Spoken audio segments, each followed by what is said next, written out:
Merci d'être avec nous ce matin, Johanna. Et vous m'entendez bien, je suppose? Moi, tout va bien, mais est-ce que vous m'entendez? Parfaitement, parfaitement. Il y a beaucoup de monde qui nous écoute ce matin. Et là, je pense qu'en plus, vous allez certainement apporter des grands éclairages sur tout ce qu'est le mindset, ce qu'il ne faut pas oublier, qui fait beaucoup aussi dans les choix que l'on prend et dans la posture que l'on adopte. J'imagine que vous allez nous parler de tout ça. Il y a plus de 200 personnes qui vous écoutent, Johanna, ce matin. Nous sommes ravis de cette audience. Merci aussi à vous toutes d'être présentes. Je vous rappelle que le chat est là pour que vous puissiez interagir entre vous, avec nous également, et que vous avez également un onglet questions. Vous pouvez poser vos questions. Ça permettra aussi à d'autres personnes qui suivent la masterclass de liker votre question pour qu'elle soit voilà, qu'on puisse renchérir sur la question et que je puisse la poser à Johanna en priorité à l'issue de cette masterclass. Je vous rappelle également que toutes ces masterclass sont accessibles en replay sur notre chaîne YouTube d'ici quelques jours. Donc, vous pourrez réécouter tout ce qui se dit. Johanna, je vous laisse la parole. Nous avons votre présentation qui est prête à être partagée. Vous pouvez nous donner le signal dès que c'est bon. Et je vous retrouve d'ici une 20-25 minutes pour échanger avec vous et vous partager les questions auxquelles vous n'auriez peut-être pas répondu pendant votre présentation. Voilà, je vous laisse. À tout de suite. Merci Valentine, merci. Donc j'attends la présentation. Très bien, super. Alors, est-ce que déjà vous pouvez me dire, je vous dis bonjour à toutes et à tous. Est-ce que vous pouvez me dire dans le chat que vous m'entendez bien? Parce que du coup, je n'ai pas de retour. OK. Est-ce que vous allez bien ce matin? Donc, il est 10h30. Je vois beaucoup de personnes très motivées. Donc, j'espère que voilà, moi, je vais très bien. Donc, j'espère que vous aussi. Avant donc de commencer ma présentation sur le mindset, je voulais me présenter. Donc, Johanna Laramona. Moi, je suis conseillère carrière et coach professionnel. Donc, depuis des années, j'accompagne des personnes dans différentes thématiques autour de la carrière. Donc, j'accompagne des personnes notamment sur trois thèmes principaux. La recherche d'emploi, donc tout ce qui concerne les outils de la recherche d'emploi comme CV, l'aide de motivation, simulation d'entretien d'embauche. Deuxième partie va concerner plus la reconversion professionnelle, donc avec les tests, les enquêtes métiers, la recherche des formations. Et troisième thématique, ça sera le coaching professionnel que je propose. Donc, c'est vraiment un travail sur les objectifs et les solutions. Donc ça, c'est vraiment le cœur de mon activité. Mais là, aujourd'hui, je voulais vous partager donc cette présentation sur le thème des mindset. Pourquoi? Parce que je me suis dit que ça peut être quelque chose de différent de ce que je fais habituellement, mais aussi parce que moi-même, dans ma carrière professionnelle, j'ai remarqué que j'utilisais certains éléments de ce processus du mindset sans le savoir, et qui fonctionnaient sur moi-même. Et également, c'est parce que depuis plusieurs mois maintenant, je fais partie d'un programme américain, Thinking into Results, qui utilise beaucoup ce thème mindset. Voilà, donc on va faire un petit point ce que c'est le mindset. C'est un sujet à la mode, on entend beaucoup de choses. Donc il va y avoir une introduction autour de ce mot. Et aussi, il va y avoir une partie sur les croyances limitantes, parce que vous allez voir qu'il y a un lien entre voilà le mindset et les croyances limitantes qu'on peut rencontrer dans nos quotidiens de tous les jours. Et on va terminer aussi avec 2-3 exercices pour voir un peu où vous en êtes par rapport à votre mindset. Donc voilà, là, ma présentation, vous voyez bien que mindset peut concerner la recherche d'emploi, la création d'activités, la reconversion, le changement, voilà, tout ce qui concerne effectivement le projet professionnel. Et on voit bien, dernières études indiquent que la réussite de notre projet dépend des 4-20% de mindset et seulement à 20% de nos actions. Donc, qu'est-ce que c'est ce mindset du coup qui fait qu'à 4-20%, donc la réussite de notre projet va dépendre de ce concept. Donc, pour ne pas lire toute la partie de slide, donc la définition, si on traduit ce mot en français, ça veut dire configurer l'esprit. Mais donc le mindset, c'est une façon de penser, c'est une disposition mentale. Aujourd'hui, il y a beaucoup d'études en psychologie qui parlent de ce sujet et effectivement, ils vont nous dire que notre façon de penser va déterminer notre réussite et notre succès. Et effectivement, on va voir aussi que mindset, c'est un ensemble de croyances qui vont façonner la manière dont on peut se positionner, notre manière de penser. Donc, je fais un petit schéma ici pour qu'on voit bien. Vous allez voir que la partie essentielle va concerner l'objectif. L'objectif qui va guider nos pensées. On va voir après plus loin les émotions, les actions qu'on va mettre en place et finalement le résultat qu'on va obtenir, soit positif ou négatif par rapport à nos actions qu'on va mettre en place. Donc l'objectif, il a une fonction vraiment essentielle dans le mindset. Donc dans notre cas, on va parler d'objectifs professionnels, c'est-à-dire je vais chercher un autre emploi, je souhaite avoir un autre métier, je vais créer une activité. Donc il faut vraiment préciser clairement quel est mon objectif aujourd'hui pour que nos pensées puissent suivre cet objectif. Donc, la chose essentielle, après, on va faire vraiment un petit peu plus le point approfondi sur l'objectif. Il faut qu'il soit très précis. Qu'est-ce que je veux aujourd'hui? Qu'est-ce qui m'intéresse dans mon projet professionnel? Donc, un objectif clair et précis. C'est un petit peu comme vous étiez dans un brouillard et l'objectif va vous guider. Et il va guider nos actions, mais également nos pensées. Donc, c'est vraiment essentiel de préciser cet objectif. Donc, plus on pense à nos objectifs, on va mettre les actions qui vont avec. Donc, vous allez voir que dans le mindset, les passages à l'action et la mise en mouvement sont essentiels. On ne peut pas parler que du mental, il faut absolument passer à l'action. Et effectivement, notre action concrète, va créer des résultats. Et dans ce concept du mindset, on va se concentrer sur les résultats. C'est-à-dire, il nous arrive quelque chose, on a une situation, donc on va vraiment se centrer sur les solutions et pas sur les problèmes. Oui, la situation, elle est comme ça. Mais nous, quelles solutions on peut mettre en place pour avancer? Et donc vraiment, c'est cette action et si le résultat il est négatif, ben on réessaye la deuxième fois, il sera probablement positif. En résumé, finalement, si on veut arriver à quelque chose de nouveau, ben il faut créer cet objectif, on va voir qu'il faut le noter, qui va créer des nouvelles pensées, qui vont en lien avec des nouvelles émotions que ça va nous créer en nous-mêmes. Et ensuite, ça va produire des actions, des nouvelles actions, des nouveaux résultats. C'est-à-dire que si habituellement on fait quelque chose comme d'habitude, ça va donner toujours le même résultat. Mais nous, on veut faire quelque chose de différent. On veut faire une autre démarche, un autre résultat. Donc, jusqu'à-là, on faisait A plus B égale C. C'est quelque chose qu'on connaît. Mais aujourd'hui, on veut faire A plus B égale D. Donc, c'est-à-dire qu'il faut changer quelque chose. Donc, il faut faire quelque chose de nouveau. Et ce changement va effectivement passer par la sortie de notre zone de confort. Si on veut faire quelque chose de différent et avoir des résultats différents, donc il faut sortir de cette zone de confort. Et vous allez voir que ça fait un petit peu peur sortir de notre zone de confort. Un exemple classique dans les carrières, c'est le changement des métiers. Si on veut changer de métier, passer par la reconversion professionnelle, mais il est bien évident qu'on va faire des choses qu'on ne connaît pas, donc on va sortir de nos zones de confort pour pouvoir les mettre en place.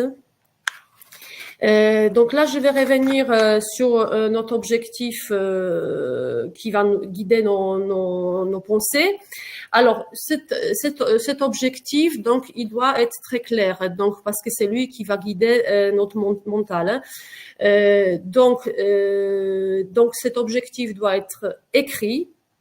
Vous allez voir, on va voir un petit exercice. Donc, comment on écrit cet objectif et avec une date idéale. Parce que si on a une date par rapport à notre objectif qu'on veut mettre en place, ça va mobiliser encore plus notre mental. Donc c'est bien de voilà, je veux changer, je veux faire ça et je mets la date par rapport à mon objectif. Et c'est vraiment pour voilà mobiliser toutes ces démarches. Donc un objectif, ça veut dire qu'on veut passer d'un point A. Aujourd'hui je suis là, et je vais aller vers un point B. Mais entre le point A et un point B, vous allez voir plusieurs petites étapes qui vont être plus ou moins longues.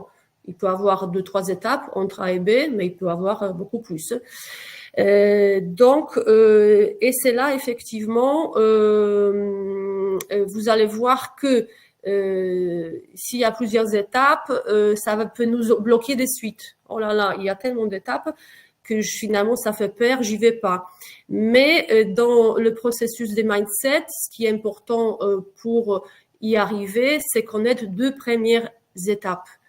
Si on connaît 2 premières étapes, les autres vont arriver après. C'est pas la peine de penser des suites à toutes les étapes. Il faut connaître 1 ou 2 premiers pour pouvoir se mettre au mouvement. Ce qui est important aussi, c'est que si on choisit notre objectif professionnel, que cet objectif nous engage. Je veux vraiment ça. Je veux vraiment passer de statut salarié à un statut cadre. Je vais créer une activité, mon entreprise. Donc, il faut que ce soit un objectif qui nous fait vibrer, et qui nous engage. Je veux vraiment ça. Pourquoi je dis ça? Parce que par moment, on peut avoir l'impression que c'est notre objectif, et finalement, c'est peut-être un objectif de quelqu'un d'autre, de quelqu'un de votre famille, de votre entourage, qui va vous dire ah mais je te vois bien dans ce métier, pourquoi tu fais pas ça? Voilà. Donc souvent, on peut être influencé par des personnes qui nous entourent, finalement et c'est peut-être pas notre objectif. Donc vraiment, il faut se poser, réfléchir. Est-ce que c'est vraiment ça que je veux?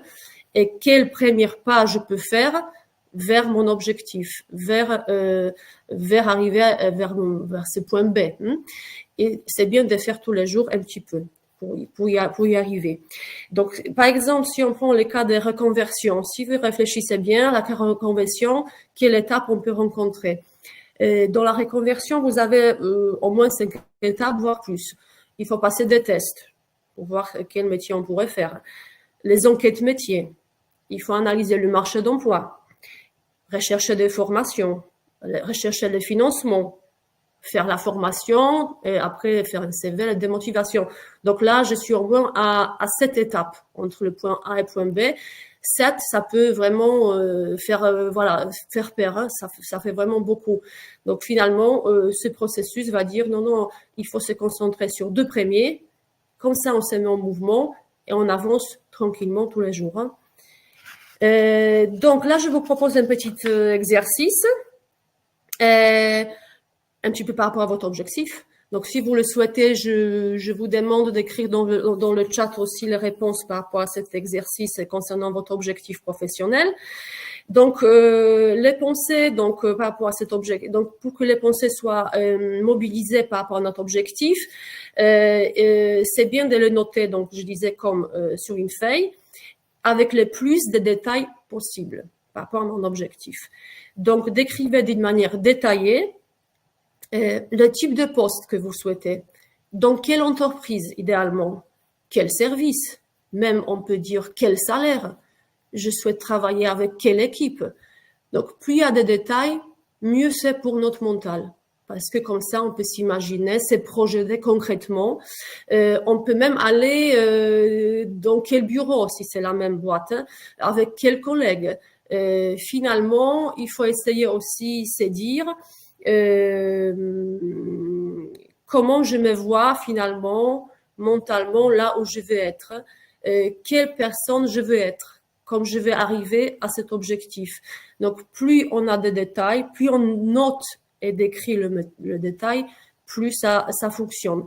Donc, ce que je vous propose, c'est vraiment, voilà, est-ce que vous avez déjà votre objectif qui est précis et est-ce que vous le notez? En fait, est-ce que votre objectif, il est noté sur une feuille avec tous les détails possibles Et est-ce que vous avez bien mis la date? Je veux dans 6 mois arriver à mon objectif.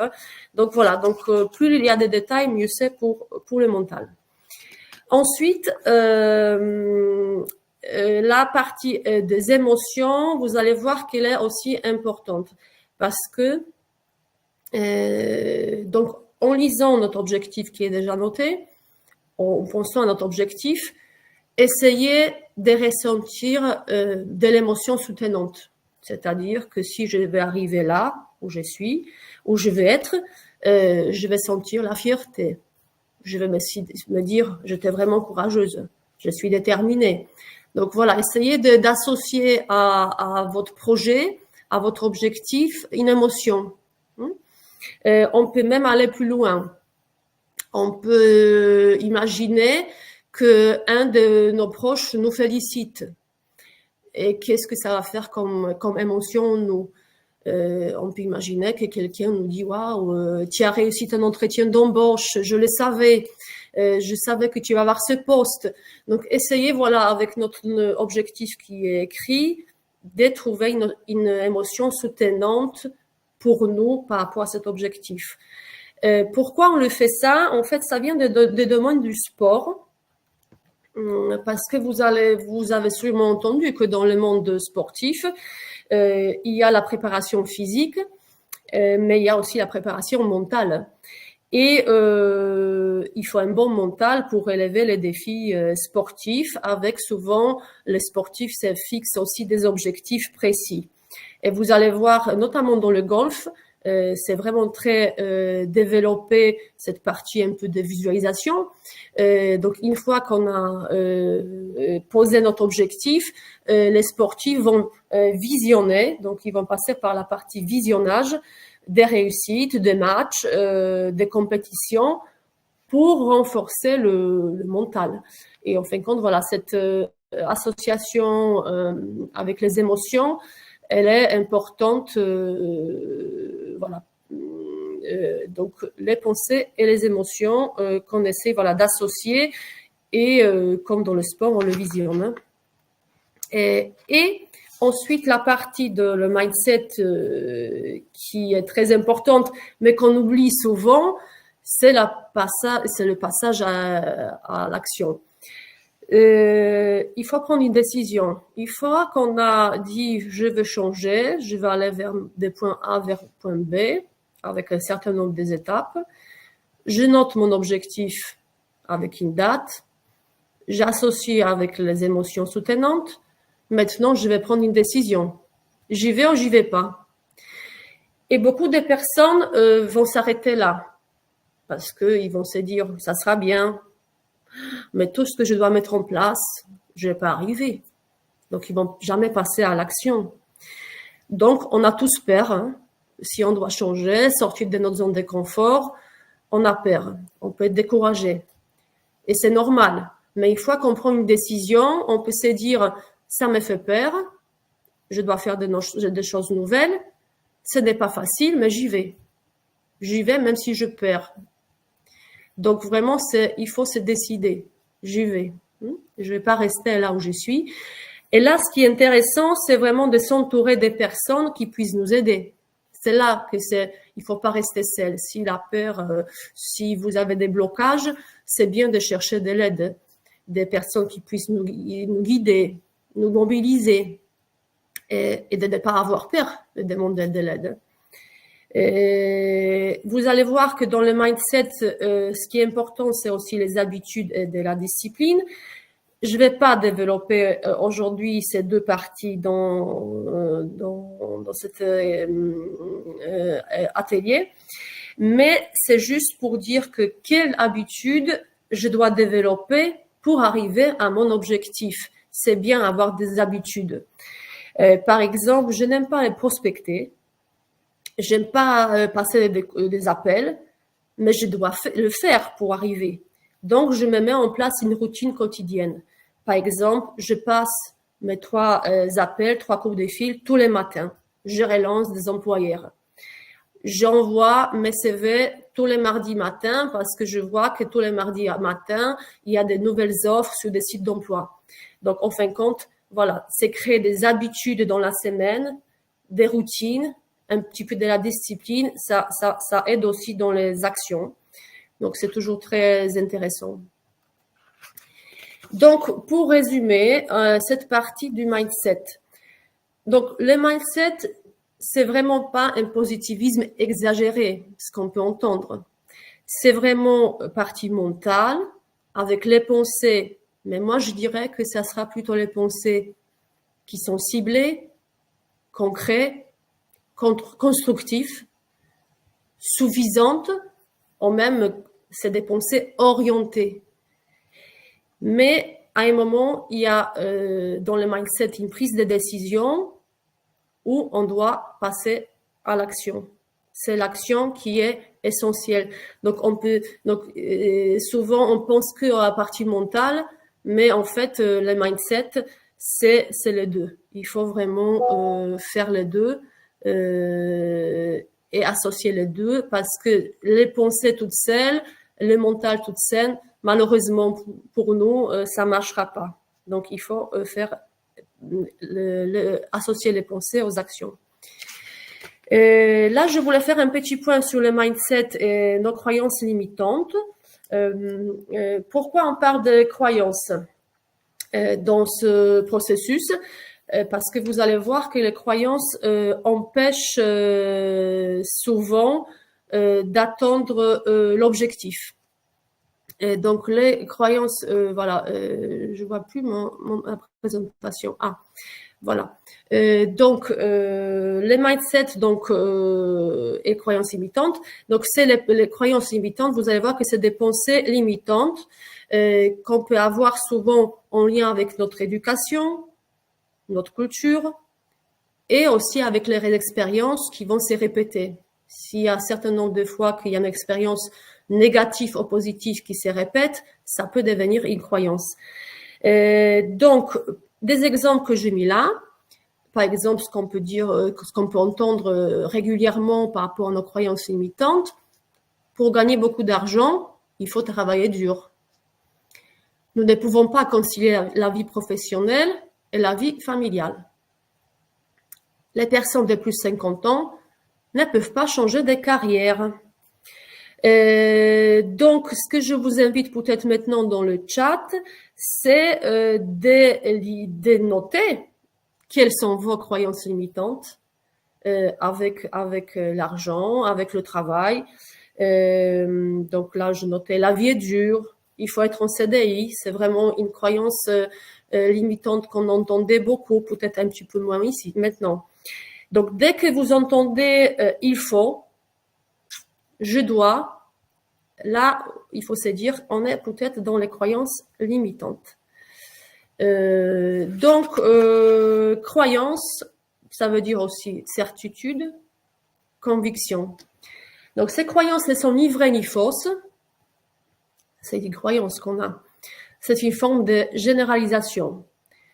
Heureusement pour nous, qu'on a aussi les croyances aidantes qui sont nos ressources. On n'a pas que des croyances limitantes qui nous ralentissent, qui nous limitent. Donc, mais après, c'est justement par rapport à notre éducation, notre culture, qui soit aidante, soit limitante. Si vous prenez la croyance demande de l'aide, pour certaines personnes, ça sera un signe de force, et pour d'autres, effectivement, c'est un signe de faiblesse. Donc finalement, voilà, les domaines des croyances, c'est vraiment un domaine des pensées. Donc ça concerne directement notre mental, donc notre mindset également. Donc là, je voulais faire le point pour terminer sur le coaching, parce que du coup, c'est là que vous allez voir qu'on va travailler sur les croyances. Donc le coaching, c'est un outil qui permet d'assouplir les croyances limitantes. C'est là où on va travailler sur vos ressources. Et normalement, après chaque coaching, chaque séance, vous partez avec un plan d'action concrète à mettre en place. Donc, c'est un outil qui peut être intéressant dans le travail de processus de mindset, parce que voilà, on va agir sur les croyances limitantes, donc indirectement sur votre mindset.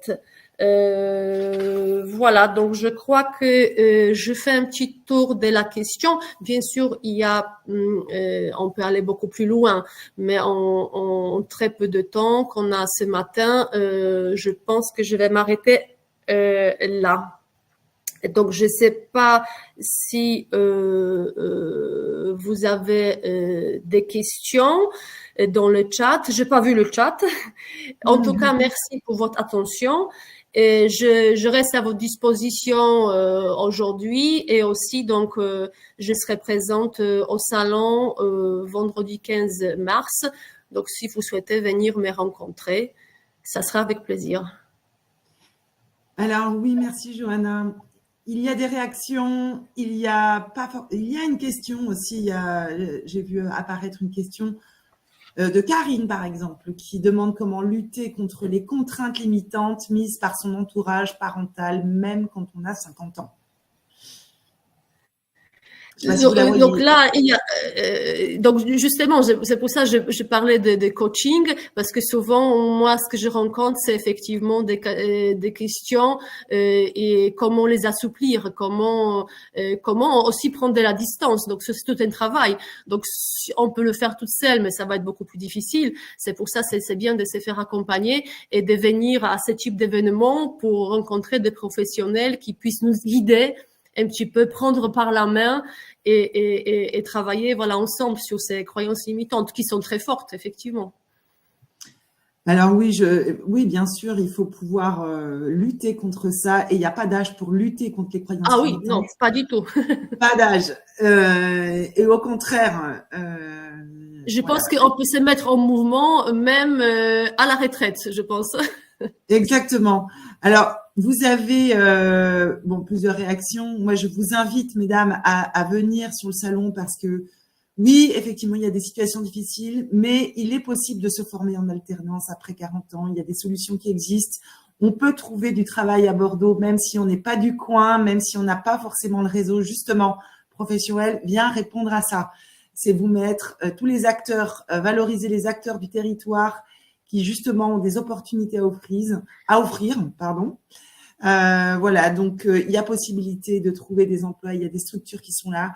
On n'aura peut-être pas les réponses à toutes les questions, mais en tout cas, ne restez pas seuls. C'est ça aussi le premier message. Ne restez pas seuls. Venez sur le salon jeudi et vendredi prochain. Je vous remercie beaucoup, Johanna. On arrive à la fin de la séquence. Merci d'avoir été avec nous ce matin. Donc, vous l'avez rappelé, on vous retrouve donc le vendredi 15 mars à l'Hôtel de Ville. Si vous voulez aller dans le chat aussi, peut-être compléter certains et interagir avec certaines personnes, il y a donc le chat, mais également des questions dans l'onglet questions, avec notamment une question sur le prix d'un accompagnement, par exemple, pour de coaching.